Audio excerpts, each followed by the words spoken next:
बात करते हैं सरकार के जनधन योजना की। जी हाँ, सरकार इसके बारे में बड़े बड़े दावे कर रही है। सरकार का कहना है कि करोड़ों जीरो बैलेंस के जो है अकाउंट्स खोले गए हैं, लेकिन क्या है सच्चाई, इसकी जांच की दिल्ली के बगल में ही हमारे सहयोगी परिमल कुमार ने।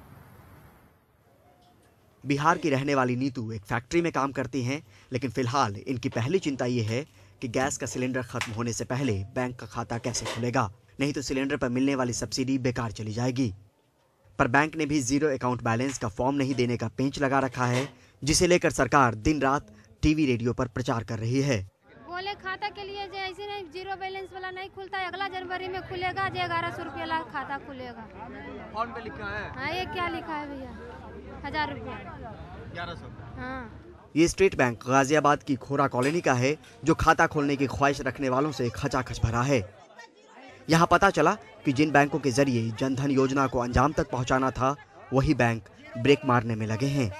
अगर फॉर्म ही नहीं देंगे तो खाता कहाँ से खुलेगा? फार्म भी नहीं दे रहे हैं, मेरे खुल भी नहीं रहा है, और फार्म दे दो तो फार्म भी नहीं दे रहे मेरे। 2 महीने से प्रधानमंत्री वाला फार्म नहीं मिल रहा, आज की सिफारिश लेके आए तब आज फार्म मिला है। फरियादियों की तादाद 2-4 नहीं बल्कि सैकड़ों में है। यहाँ कह रहे जीरो बैलेंस फार्म ही नहीं है, 1100 बारे खोलो तो आपके लिए खुलवाए। हमने 1100 खोला है फार्म लड़के का। फार्म मांगा तो मुझे ये कहा इन्होंने जीरो बैलेंस पे कोई खाता नहीं खुलेगा, ना खुल रहा है, और उस फार्म पे 1100 रुपये लिख दिए गए कि इस शर्त पर खाता खोलना है तो आप फार्म ले जाओ। इतना ही नहीं, शुरुआती दौर में ही खाता खुलवा चुके लोग अब 2 महीने बाद भी पासबुक हासिल करने के लिए चप्पलें घिस रहे हैं।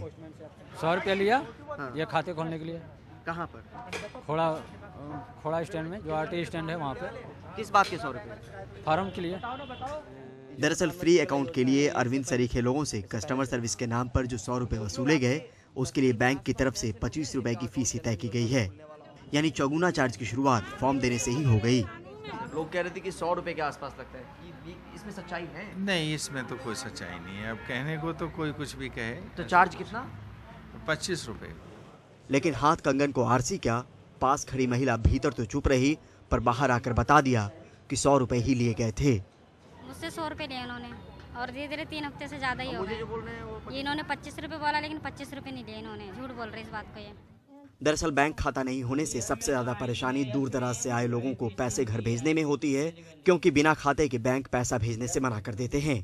हम 2-3 बार आए बैंक में पैसा लगाने के लिए, कभी लिया नहीं। बोला बाहर पैसे नहीं जाता है यहाँ से है, तो प्राइवेट वाला से हम जो इको वाले खुला हुआ है उसमें गए। खाता खुलाने के लिए 3 महीने से प्रयास कर रहा हूँ, नहीं खुला। खाता खुल जाता तो बैंक से पैसा चला जाता है। हाँ। मनी ट्रांसफर के लिए जिस तरह के इको काउंटर की बात हो रही है, हम वहाँ भी जा पहुँचे। हालांकि यहाँ कमीशन सरकारी बैंकों से ज्यादा देना पड़ता है। मिसाल के तौर पर 10,000 रुपए के लिए SBI जहाँ 50 रुपए लेकर पैसा भेजता है, वहीं यहाँ पर 100 रुपए का कमीशन कट लग जाता है। हमारे पास वही लोग आते हैं जिनके पास अकाउंट नहीं है, मगर जब जनधन योजना का अकाउंट खुल जाएगा तो हमारे धंधे पे तो असर पड़ेगा ही सर। अब तक नहीं पड़ा।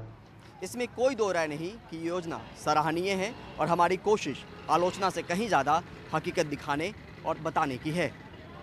जब मकसद पूरा ना हो रहा हो और लोगों की बेचारगी अब भी बरकरार हो, तो ज़रूरत नए सिरे से चिंतन मंथन की है, नहीं तो डर है कि ये योजना भी कहीं सरकारी न बनकर रह जाए। उत्तर प्रदेश के गाजियाबाद के खोड़ा कॉलोनी से कैमरा पर्सन पवन के साथ परिमल कुमार, NDTV इंडिया।